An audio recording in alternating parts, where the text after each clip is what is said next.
बहुत ही अहम विषय पे आज चर्चा का आयोजन किया गया है। मूल निवासी संघ और बामसेफ इस विषय का आयोजन उन्होंने किया है, इसके लिए वो बधाई के प्राप्त है। नबी सर कंट्रोल रूम में आए। नबी सर कंट्रोल रूम में आए। विषय इसलिए महत्वपूर्ण है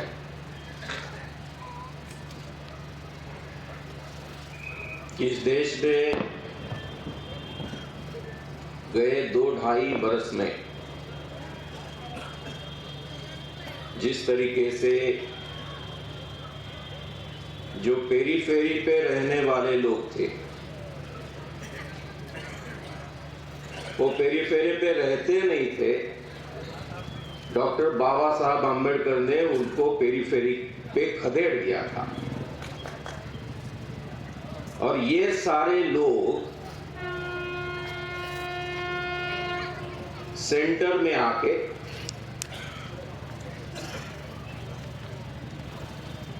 अपने गुलामों के बलबूते पे, उनके सहायता पे आज देश चला रहे हैं। मामला ऐसा है कि जब ये आदमी पेरीफेरी पे रहता है और वो जब भी सेंटर में आ जाता है तो उसको ये बिल्कुल पता रहता है कि मैं कहीं का नहीं था, और ऐसा भी हो सकता है कि मैं आने वाले भविष्य में अगर बराबर से कॉन्स्पिरेसी के साथ में अपनी पोजीशन को बरकरार रख के मजबूत अगर नहीं बनाता हूं तो मैं फिर एक बार पेरीफेरी पे चला जा सकता हूं। इस तरीके से पेरीफेरी के लोग जब इस सेंटर में आते हैं, 2.5 बरस से आप जिस तरीके से देश चल रहा है उसकी तरफ गौर से देखो तो आपको एक चीज ध्यान में आएगी कि अभी की मौजूदा सरकार जो है, इनकी हर हरकत के पीछे आने वाले 10-15 बरस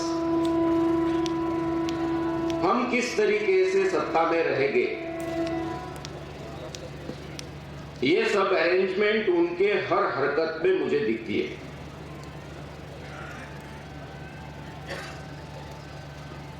और ये अरेंजमेंट के लिए उन्होंने कुछ चीजें चुन ली है। आप 2.5 बरस का इतिहास देखो, आने के बाद में तुरंत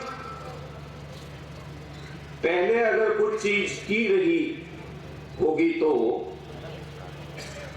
वो उनका प्रयास रहा नेशनल जुडिशियल अपॉइंटमेंट कमीशन लाने का। अभी जो प्रतीक साहब ने आपको बताया,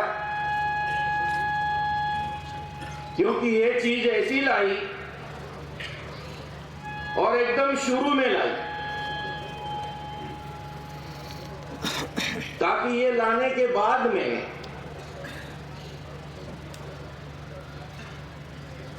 कोई भी आम आदमी भी उसको अगर बताते हो कि आप क्या चाहते हो तो वो बोलेगा एक तो मैजिस्ट्रेट मेरे जात का हो, पहचान का हो, नहीं तो पुलिस वाला मेरे पहचान का हो। भले वो हवालदार भी क्यों न रहे, लेकिन कोई तो वहां जाने के बाद में मुझे लगे कि वो अपना है, और समझो वो अपना नहीं है और मुझे अगर कोर्ट में ले जाया जाता है तो वहां कोई तो अपना हो। मैं ये अपनी इंडियन मानसिकता की बात करता हूं। हम हमेशा हर चीज के लिए कोई तो पहचान वाला ढूंढते ताकि तकलीफ ना हो।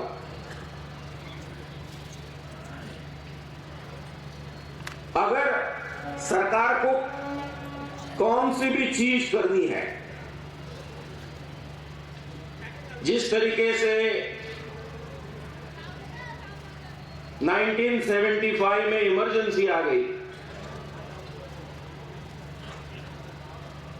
जिस तरीके से कॉन्स्टिट्यूशनल अमेंडमेंट्स किए गए, जिस तरीके से न्यायपालिका में हस्तक्षेप किया गया इमरजेंसी को लेके, अपने खुद के विशेष अधिकार इंदिरा गांधी ने इस तरीके से इस्तेमाल किए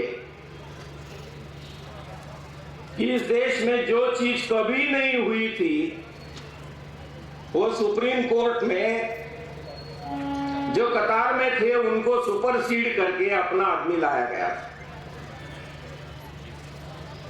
ये बात इसलिए की जाती है, अभी उस समय वो बात की गई थी, वो इमरजेंसी थी, लेकिन अभी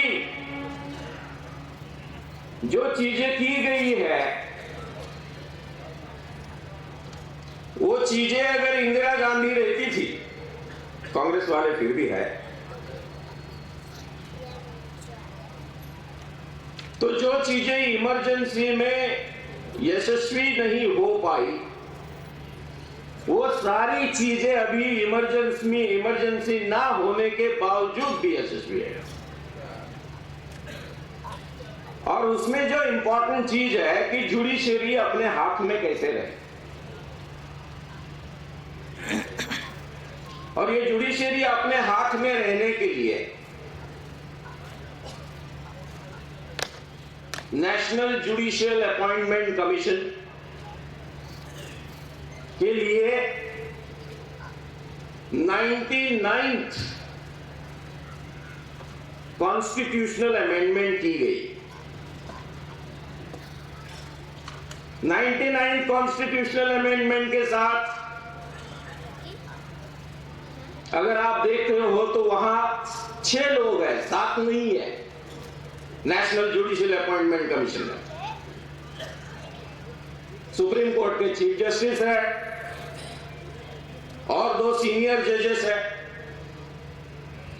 लॉ मिनिस्टर है और उसके साथ में 2 सम्माननीय सदस्य जो चुनने के लिए जो कमिटी है उसमें सुप्रीम कोर्ट के चीफ जस्टिस है, प्राइम मिनिस्टर है और लीडर ऑफ ऑपोजिशन और the majority party in the house of Commons Lok Sabha, ये तीनों मिलके 2 लोगों को चुनने वाले। वो 2 लॉ मिनिस्टर 3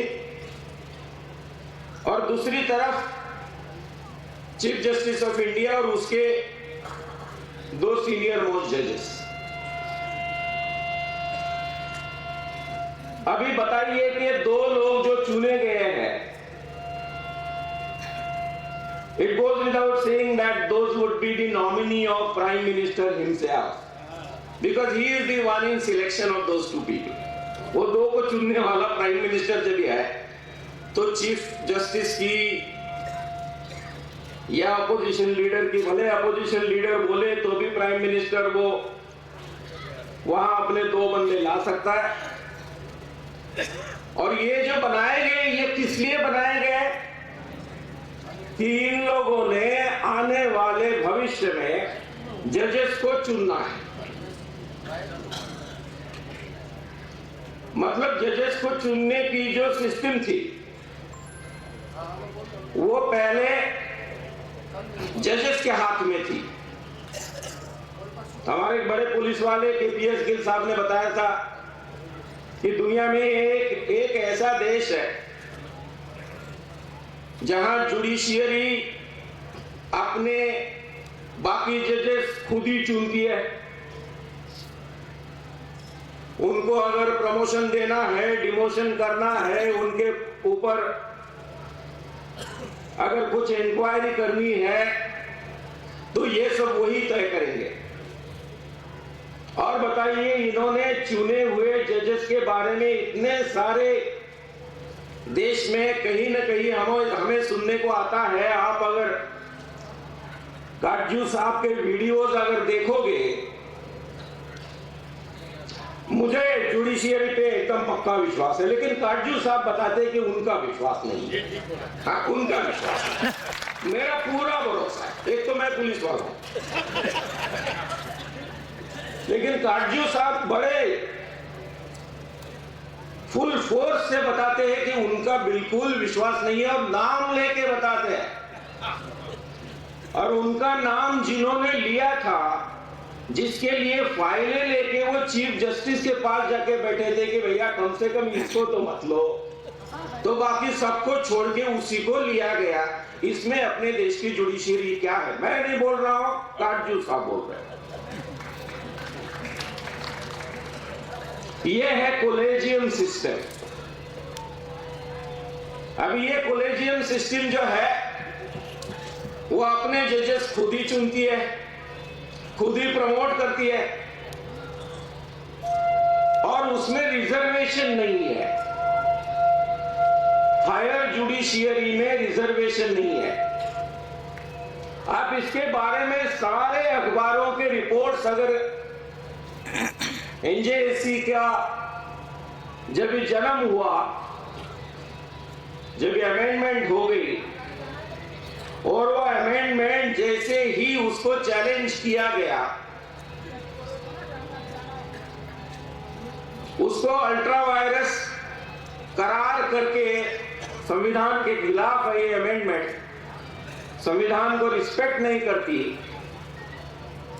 ये कह के 5 जजों ने 4 versus 1 was dissenting opinion, that of Chelameswar, और बाकी वाले जो 4 थे, खेर साहब अभी अपने चीफ जस्टिस बनेंगे, उनके साथ में और 3 जजेस, जोसेफ साहब, गोयल साहब,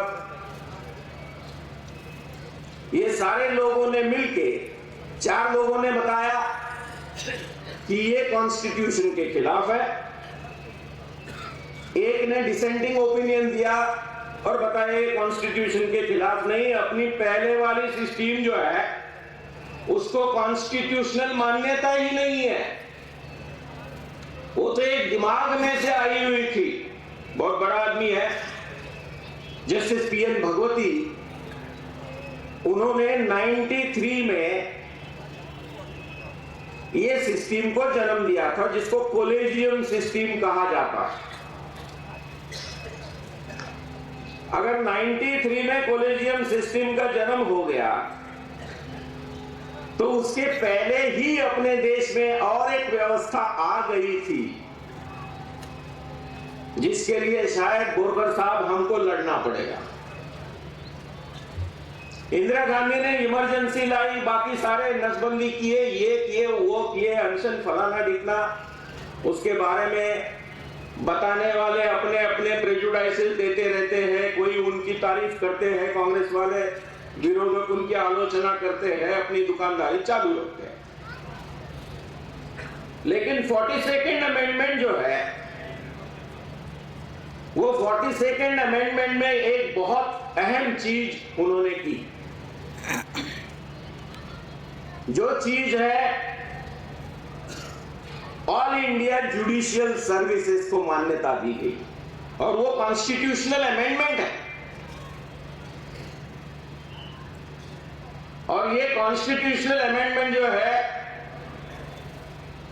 इसको जैसे अपने एडवोकेट महोदय ने बताया, वो कमीशन बताते रहे, ये सर्विस की सिस्टम है। कमीशन दूसरा वाला है जिसको मैंने अभी आपको बताया।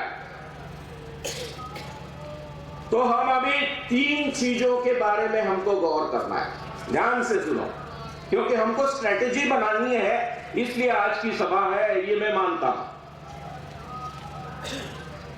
एक चीज है कॉलेजियम सिस्टम, दूसरी चीज है NJAC, national judicial appointment commission,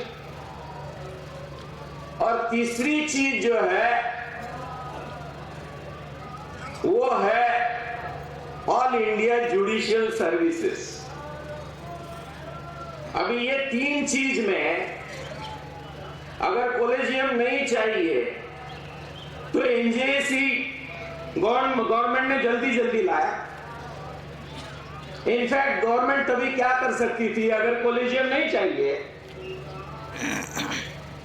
तो national judicial all India judicial services लाओ, जो है पेंडिंग। लेकिन अपना बंदा वहां बिठाना है। देखो, ये 2 चीजों में एक कॉमनैलिटी है। कॉलेजियम सिस्टम में भले कॉलेजियम सिस्टम जजेस को चाहिए, national judicial appointment commission present government को चाहिए, ये दोनों में एक सिस्टम कॉमन है। ये दोनों चीजों से अपने लोग हायर जुडिशियरी में नहीं आ सकते। दोनों चीजें, अगर हम कॉलेजियम सिस्टम को विरोध करते हैं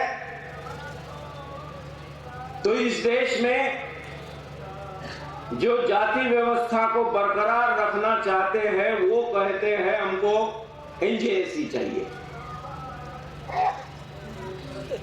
हमें एनजेएसी और कॉलेजियम सिस्टम दोनों को विरोध करना। कॉलेजियम सिस्टम एकदम ऑर्थोडॉक्स सिस्टम, एनजेएसी सिस्टम थोड़ी सी बेहतर सिस्टम, लेकिन दोनों सिस्टम हमको न्याय नहीं देती। हमें जिस सिस्टम के लिए लड़ना है वो है ऑल इंडिया जुडिशियल सर्विसेज। और ये जब हमारे लोगों के दिमाग में पक्का बैठेगा, क्योंकि मैंने कहीं भी इस चीज के बारे में बहस नहीं देखी है, मैं इसलिए बोरकर साहब का और मूल निवासी और बामसेव का बहुत ही आनंद से मैं अभिनंदन करता हूं कि ये पहली बार ये चीज नेशनल लेवल पे हाईलाइट की गई है, और वो अच्छी तरह से और ज्यादा हाईलाइट होने की जरूरत है।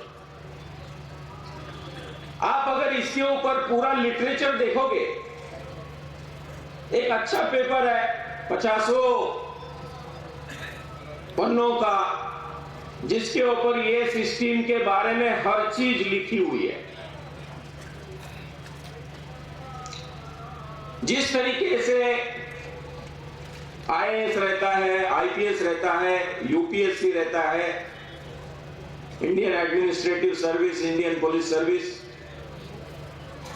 और वहां जिस तरीके से अपने लोग इस देश में पुलिस में या एडमिनिस्ट्रेशन में आते हैं, उसी तरीके से जुडिशियरी में आने के लिए अपने पास सिर्फ ऑल इंडिया जुडिशियल सर्विसेज ये सिस्टम है। आप बताइए, कलेक्टर अच्छा रहे बुरा रहे, हमको पता रहता है कि अगर 50 डिस्ट्रिक्ट है तो उसमें 6 बंदे अपने हैं। एसपी अच्छा रहे बुरा रहे, वो 50 डिस्ट्रिक्ट में 6 एसपी अपने हैं, 4 एसपी आदिवासी है, 27% ओबीसी है। ये हर बंदा वहां बैठा। अगर आपको कभी भी बच्चों को पूछो, अपने स्टूडेंट्स को पूछो कि आप क्या बनना चाहते हो, जांगड़ साहब बहुत कम लोग बोलेंगे आपके बच्चों ने बताया कि आप वो जजेस बनना चाहते हैं, वकील बनना चाहते हैं। लेकिन बोलेंगे मैं कलेक्टर बनना चाहता हूं, मैं एसपी बनना चाहता हूं, कुछ वर्षों पहले मैं डॉक्टर बनना चाहता हूं, इंजीनियर बनना चाहता हूं, उसमें से बच्चे बाहर निकले।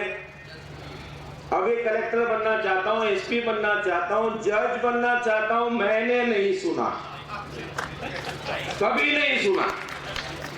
अगर इस देश में हमें न्याय चाहिए तो हमें सिर्फ अपने अच्छे जजेस चाहिए, इसके बारे में मेरे मन में शंका नहीं है। और ये अच्छे जजेस बनने के लिए हमें जुडिशियल सर्विसेज के एग्जामिनेशन में अच्छे बच्चों को बैठना पड़ेगा। उनके लिए ये एक पर्याय बहुत जरूरी है, क्यों जब तक वो ये पर्याय में नहीं आते तब तक हमें अच्छे जजेस नहीं मिलेंगे।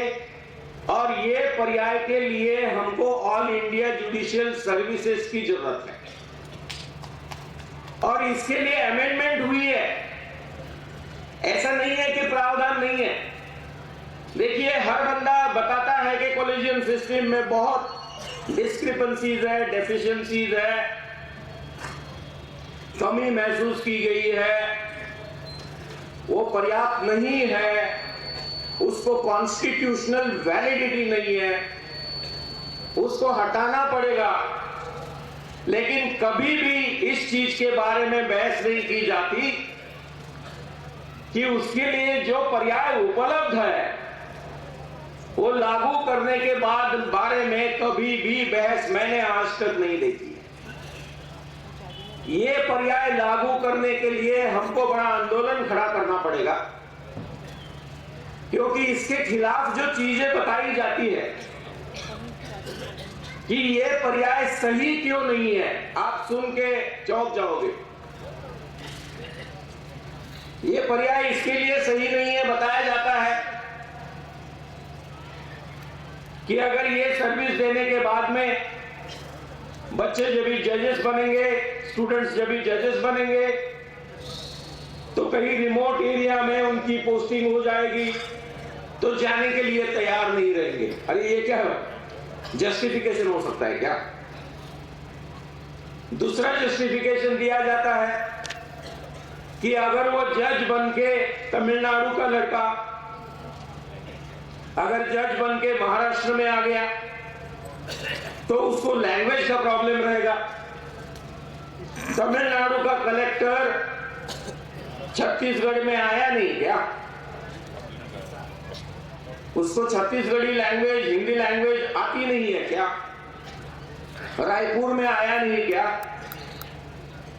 केरला का लड़का महाराष्ट्र में नहीं आता है क्या? तेलुगु दिल्ली में नहीं जाता है क्या? ऑन द कॉन्ट्ररी, मैं ये बताऊंगा कि इससे अच्छा नेशनल इंटीग्रेशन हो जाएगा। एक नेशनल इंटीग्रेशन के लिए बहुत अच्छी मिसाल रहेगी। जिस तरीके से बताया जाता है कि यूपीएससी से कंडक्ट किए गए एग्जामिनेशन से जो पद प्राप्त किए जाते हैं, तो हम जैसे पूछते हैं कि नेशनल इंटीग्रेशन की कुछ मिसाल बताओ, तो एक झंडा, एक राष्ट्रगीत, और उसके बाद में तुरंत बताया जाता है कि हमारी एक सर्विस है, जुडिशियरी की एक सर्विस इस देश को होने की जरूरत है। और मनुवादी कितने भी ना चाहे, फिर भी मैं आप सबको ऐलान करना चाहता हूं कि हमें ये सर्विस आके हमारे लोग बैठने के लिए लड़ाई करनी पड़ेगी, क्योंकि उसमें कहीं भी लिखा नहीं है उसकी तारीफ करने वाले या उसके खिलाफ लिखने वाले ये बिल्कुल नहीं बताते कि इससे पिछड़े लोगों को न्याय मिल जाएगा। ये कहीं भी लिखा नहीं है। मतलब वो ये सोचते हैं कि गलती से अगर ये लिखते हो तो बस ये ही पकड़ा जाएगा, क्योंकि बाबा साहब आंबेडकर ने एक चीज बहुत अच्छी तरह से बताई है हमें, कानून कितना भी अच्छा रहे लेकिन उसका अमल करने वाला आदमी जब तक उसके दिमाग में कास्ट का या रीजन का प्रेजुडाइज होता है, दूजा भाव होता है, वो सही तरीके से देख नहीं पाता है, तब तक वो अच्छे कानून का, अच्छे प्रावधान की बर्बादी कर सकता है। और अपने देश की ये खासियत है। एक जनाब ने तो ऐसा बताया कि कॉलेजियम सिस्टम या एनजेएसी दोनों के बारे में मिलके कि हम लोग किसके लिए जाने जाते हैं दुनिया में। हमारे पास ऑर्गेनिक इंटेलिजेंस नहीं है। ऑर्गेनिक इंटेलिजेंस मतलब ऐसा बंदा, ऐसा आदमी जो जात के बाहर, प्रांत के बाहर, पैसे के बाहर, अपने खुद के रिश्तेदार या रिश्तेदारी के बाहर देख के किसी चीज के बारे में अपना ओपिनियन जो देता है उसे ऑर्गेनिक इंटेलिजेंस कहा जाता है। और अपने देश ने सिर्फ एक ही ऑर्गेनिक इंटेलिजेंट आदमी पैदा किया, वो है डॉक्टर बाबा साहब आंबेडकर। ये कंसेप्ट है एंटोनियो ग्राम्सी नाम का एक बहुत बड़ा तत्ववेत्ता हो गया, और वो तत्ववेत्ता ने ये चीज बताई कि सही ढंग से काम करने वाले लोग जिनके पास ऑर्गेनिक इंटेलिजेंस होता है वही कर पाते हैं। जेएनयू के बड़े प्रोफेसर है गोपाल गुरु नाम के, उन्होंने सिर्फ इसके ऊपर रिसर्च किया और उन्होंने ये साबित कर दिया कि हमको लगता है बाबा साहब की हर चीज पढ़ो, किसी के ऊपर रोष नहीं, दुश्मनी निकालने के लिए किसी का दोष नहीं निकालते हो, हर एक को साथ में ले जाने की हमेशा ख्वाहिश है। पीपल्स एजुकेशन सोसाइटी देखो, बाबा साहब के साथ में काम करने वाले लोग, बाहर के लोगों की ये गलतफहमी होगी कि वो सब बुद्धिस्ट रहेंगे। बिल्कुल नहीं।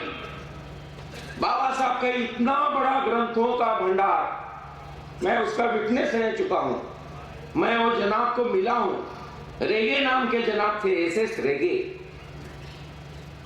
उसने अपने खुद की हिफाजत, अपना खुद का ट्रेजर जिस तरीके से संभालना चाहिए उस तरीके से बाबा साहब की सारी किताबें रेगे साहब ने संभाली। रेगे साहब जाने के बाद में क्या हुआ मैं बोलना नहीं चाहूंगा, लेकिन वो सारी किताबें रखी। बाबा साहब अपने साथ आए हुए हर आदमी को बदलने की उनकी ताकत जो है, वो ताकत को कहा जा सकता है ऑर्गेनिक इंटेलिजेंस। भाई और बहनों, आज के तारीख में प्रशासन में 25 बरस क्लास 1 पुलिस ऑफिसर के हैसियत से जब भी मैंने काम किया है, दावे के साथ कहना चाहता हूं, अगर मुझे अधिकारी का नाम नहीं बताया गया, अगर मुझे मजिस्ट्रेट जज का नाम नहीं बताया गया और उसका काम अगर मैं 5-10 दिन देखता हूं तो सबको साथ में ले जाने वाला, बहुत करुणा से हर आदमी की तकलीफ को न्याय देने वाला, तकलीफ में से बाहर निकालने वाला, बिल्कुल किसी तरीके का करप्शन ना करने वाला,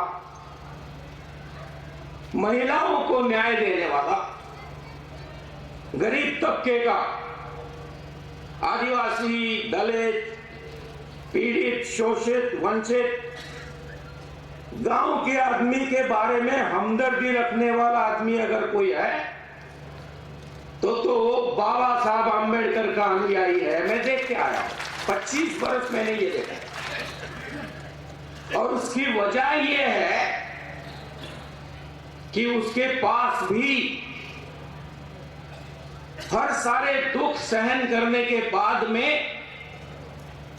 ऑर्गेनिक इंटेलिजेंस की एक स्ट्रिंग होती है, और वो डॉक्टर बाबा साहब आंबेडकर से आती है, वो तथागत बुद्ध से आती है। कोई भी बंदा अगर थोड़ा सा अपनी चाल में यहां से वहां हो गया और उसको तुम बोलो कि आपको शर्म नहीं आती ये काम करते हुए, बाबा साहब का नाम लेते हो, बुद्ध का नाम लेते हो, फुले का नाम लेते हो, शाहू महाराज का नाम लेते हो, शिवाजी महाराज का नाम लेते हो, और इस तरीके से हरकत करते हो, वो तुरंत आपको बताएगा कि मेरी गलती हो गई, आइंदा ये चीज नहीं करूंगा। इतनी बड़ी परंपरा को जब हम लेके आगे चल रहे हैं, और ये परंपरा अगर किसी इंस्टीट्यूट को, उसमें ये परंपरा रहने की जरूरत है, किसी इंस्टीट्यूट का अगर ये परंपरा स्थायी भाव होने की जरूरत है, तो वो सिर्फ और सिर्फ जुडिशियरी है। मेरे मन में इसके बारे में बिल्कुल शंका नहीं है, और इसके लिए जुडिशियरी में डॉक्टर बाबा साहब आंबेडकर के रास्ते पे चलने वाला आदमी सिर्फ तभी आ सकता है जब भी हम ऑल इंडिया जुडिशियल सर्विसेज में सर्विसेज लागू करके उसमें अपने इंटेलिजेंट बच्चे, आज के तारीख में देखो सब जो कलेक्टर्स है, सब सुपरिंटेंडेंट ऑफ पुलिस है, मैं महाराष्ट्र की बात कर रहा हूं, वहां जो जो बाबा साहब आंबेडकर के लोग हैं, बाबा साहब आंबेडकर के लोग मतलब कभी भी ये नहीं समझना कि वो बुद्धिस्ट है। बाबा साहब आंबेडकर पूरे देश के नहीं, पूरे दुनिया के हैं, इसलिए हम उनको विश्व वंदनीय कहते हैं। जहां भी बाबा साहब आंबेडकर की फिलॉसफी को लेके आगे जाने वाले लोग हैं, वहां अन्याय नहीं है, वहां अत्याचार नहीं है, वहां करुणा है, वो आदमी बंदा एम्पैथेटिक रहता है, और एडमिनिस्ट्रेशन में इतनी ज्यादा इम्यूनिटी रहती है कि वहां अगर डॉक्टर बाबा साहब आंबेडकर का नाम लेने वाला या विचार पे चलने वाला आदमी मिले, तो मेरे दिल में शंका नहीं है कि इस देश का आने वाले भविष्य में जिस तरीके से एक लिप सर्विस जिसको बोलते हैं, बोलने की बात जो है, मेक इन इंडिया, देश को बड़ा करेंगे, ब्रिक्स में से सबसे बड़ा देश अपना बनेगा, जीडीपी बढ़ाएंगे, ये वो, इन सारी चीजों के लिए बाबा साहब आंबेडकर के आदमी की सख्त जरूरत है, और वो शामिल होने के लिए हमको ऑल इंडिया जुडिशियल सर्विसेज के लिए काम करना पड़ेगा। ये एक जो इंस्टीट्यूट है, जो मैंने भाषण शुरू करते हुए आपको बताई, मैंने किसी भी फॉर्मेलिटी नहीं अदा की, क्योंकि मुझे लगता था कि ज्यादा से ज्यादा चीजें आपको बताऊं। जो शुरू में मैंने बताई, अगर डेमोक्रेसी अच्छी तरह से रहे, अगर आप ये चाहते हो, और ये सवाल पूछने की जरूरत नहीं, it goes without saying that every Indian wants A proper kind of a democracy, democracy which was perceived by Dr. Baba Saheb Ambedkar, democracy which was envisioned by Dr. Baba Saheb Ambedkar. Not only that, democracy which was created by his constitution. Hats off to that guy. Dr. Baba Saheb Ambedkar ने जो democracy हमें constitution के माध्यम से दी है, उसके ऊपर का सबसे बड़ा संकट, अगर 2-4 मिनट और दे सकते हो तो, मेरे लिए आज के तारीख में ऑल इंडिया जुडिशियल सर्विसेज तो कॉन्स्टिट्यूशन में है, वो नकारा नहीं जा सकता, उसके लिए आंदोलन खड़ा करेंगे, ले लेंगे। लेकिन उसके बाद भी और एक चीज मेरे दिमाग में कई दिनों से जा रही है। आपने अभी शीतकाल का पार्लियामेंट का सत्र देखा, उसका अनुभव किया। मैं पार्लियामेंट को एक इंस्टीट्यूशन मानता हूं। मैं नहीं, parliament is an institution of democracy, rather the most important institution of democracy. इन्होंने सारी इंस्टीट्यूशन एक एक खत्म की है। वो कल्चरल इंस्टीट्यूट रहेगी, हिस्टोरिकल इंस्टीट्यूट, रिसर्च की इंस्टीट्यूट रहेगी, वो national institute television and films उसकी रहेगी। एक करके इंस्टीट्यूशंस आप जब भी खत्म करते हो, तभी आप डेमोक्रेसी का रूपांतर ऑटोमेटिकली ऑटोक्रेसी में या टोटलिटेरियनिज्म में उसका रूपांतर हो ही जाता है। आपको इमरजेंसी लाने की जरूरत नहीं, ध्यान में रखो। क्योंकि अभी जो षड्यंत्र चालू है, इंदिरा गांधी का काम डायरेक्ट था, अभी का काम इनडायरेक्ट है और ज्यादा डेंजरस है। और उसमें से एक इंस्टीट्यूट ऐसी है, डेमोक्रेसी में parliament is the most important institute. Indirect democracy में हमको कहीं जाके बोलने की जरूरत नहीं, या प्रधानमंत्री ने अलग से ये मंच पे आके हमको बताने की जरूरत नहीं है। हमारे पास इंफॉर्मेशन आने के लिए एक इंस्टीट्यूट जो बनी है वो है पार्लियामेंट। देखो, जानबूझ के प्रधानमंत्री ने पार्लियामेंट में सबसे इंपॉर्टेंट जो चीज थी, अभी जो चालू है, लोगों को तकलीफ हो रही है, डिमोनेटाइजेशन की, निश्चलनीकरण की, वो निश्चलनीकरण के लिए 86% नोट्स आप निकाल देते हो। अरे हमारे दलित आदिवासी गांव के लोगों ने, जहां उनका खरीफ हंगाम और रबी के बीच में आपने ये लाया, आपको पता है कि इसके बारे में क्या बोला जाता है इकोनॉमिक पार्लेंस में। GDP going down by 2% is not a joke, will take at least 10 years to recover from this kind of a calamity. ये चीज करते हैं और इसके बारे में पार्लियामेंट में बहस नहीं करते हैं। मैं डिमोनेटाइजेशन को ज्यादा इंपॉर्टेंस नहीं देता हूं। मैं इंपॉर्टेंस देता हूं कि इसके बारे में पार्लियामेंट में बहस नहीं हो। बाबा साहब की राज्य घटना जो है वो पार्लियामेंट्री फॉर्म ऑफ डेमोक्रेसी चलाने के लिए है। इससे ये हमको बताया गया है कि parliamentary form of democracy is a useless form. शुरू में आपको अगर याद रहेगा तो हमने जो स्लोगन सुना था, वो स्लोगन इस बार बीजेपी सरकार नहीं था, इस बार मोदी सरकार, ये स्लोगन था। ये किसका द्योतक है? ये द्योतक है पार्लियामेंट्री फॉर्म ऑफ डेमोक्रेसी लाने का। वो ट्रम्प भी बेचारा एक दिन बोल उठा, इस बार ट्रम्प सरकार। लोग बोलते हैं मोदी ट्रम्प जैसे है क्या? मैं बताता हूं, ट्रम्प मोदी जैसा हो गया। क्योंकि किस तरीके से लोगों की, उनको तकलीफ में डाले, इमरजेंसी डिक्लेयर ना करके इमरजेंसी का हर प्रोविजन से जनता की एट्रॉसिटी जनता के ऊपर करने के बारे में अभी के सरकार ने जो करतूत की है, वो करतूत में से सबसे भयावह करतूत अगर कौन सी है तो मेरे लिए, एक तो मोदी जी ने भी पार्लियामेंट में भाषण नहीं किया और राहुल गांधी भी बताते रहे कि हमें भी बोलने नहीं दिया जाता। देखो बाहर की चर्चा क्या चालू है।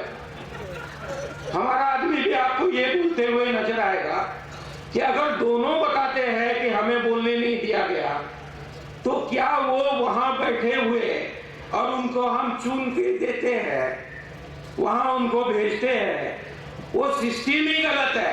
ये आप तक पहुंचाने के लिए की गई ये साजिश है। और हमको इसके बाद में जिस तरीके से ऑल इंडिया जुडिशियल सर्विसेज के लिए लड़ाई करनी पड़ेगी, उसी तरीके से बोरकर साहब मेरी आपको रिक्वेस्ट रहेगी कि पार्लियामेंट्री फॉर्म ऑफ डेमोक्रेसी जब तक हम बरकरार रखने के लिए इसी तरीके का अगर चर्चा सत्र आयोजित नहीं करते, तो मैं इस सभा में आपको वार्निंग देना चाहता हूं कि बहुत ही जल्दी हम पार्लियामेंट्री फॉर्म ऑफ डेमोक्रेसी से निकल जाएंगे, प्रेसिडेंशियल फॉर्म ऑफ डेमोक्रेसी आएगी और it would go without saying that our constitution is meant for parliamentary form of democracy, Westminster model. कोई भी बताएगा जिस चीज के लिए घटना बनी है वो चीज अगर नहीं है तो घटना की क्या आवश्यकता है। ये इनडायरेक्टली जो हमारे ऊपर संकट आ रहा है वो हमें जानने की जरूरत है, पहचानने की जरूरत है। मैंने इसके बारे में कहीं भी अभी तक पढ़ा नहीं। हमको उस तरीके से इस घटनाओं की तरफ देख के आने वाला संकट ध्यान में लेके हमको वो बदलाव नहीं आए, इसके लिए संगठित होके लड़ना पड़ेगा। भाई और बहनों, मैं कभी हिंदी में भाषण नहीं देता हूं तो मुझे वर्ड्स ढूंढने पड़ते हैं, बीच बीच में दो चार चीजें मैं अंग्रेजी में बता गया, उसके लिए माफी चाहता हूं। लेकिन इस तरीके का सम्मेलन देख के मैंने ये तय किया कि ज्यादा से ज्यादा कोशिश करूं कि इस देश की जो भाषा है और अपने मुल्क की जो भाषा है उस भाषा में आपके सामने मेरे कुछ विचार आप तक पहुंचाओ। आपने वो बड़े शांति से सुन के लिए उसका ग्रहण किया, उसके ऊपर आप विचार करोगे और मूल निवासी परिषद आने वाले भविष्य में मैंने जो विषय बताया, पार्लियामेंट्री डेमोक्रेसी की हिफाजत करना, डॉक्टर बाबा साहब आम्बेडकर के संविधान की हिफाजत करना, इसके लिए इसी तरीके का कार्यक्रम रखेगी। जय भीम।